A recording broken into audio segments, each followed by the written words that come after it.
कर्म कैसा हो, कर्म ईश्वर द्वारा सौंपा गया हो और ईश्वर को जो कर्म भाए वही कर्म जीव को करना चाहिए। विभीषण जी कहने लगे, पवन सुत मुझे यह बताइए, मैं तो भगवान के द्वारा सौंपा गया कर्म करता हूँ, उनकी भक्ति करता हूँ।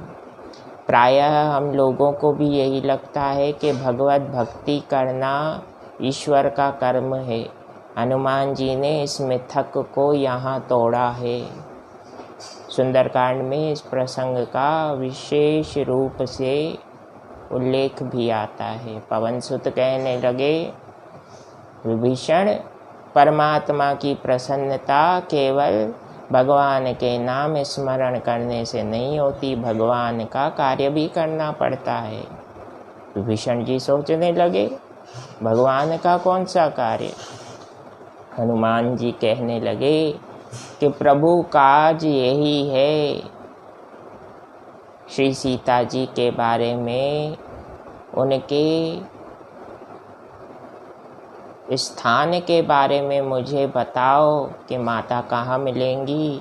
मैं तुम्हें वचन देता हूँ कि शीघ्र ही श्री राम से तुम्हारा मिलन करवाऊँगा।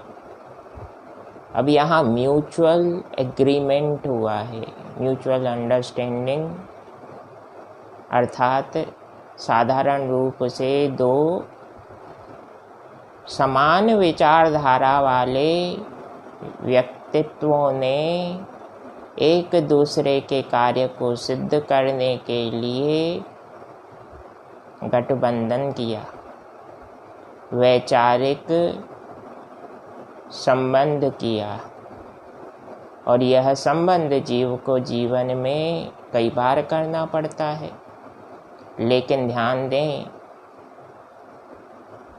एक व्यक्ति द्वारा दूसरे का कार्य सिद्ध करना ही पर्याप्त नहीं है।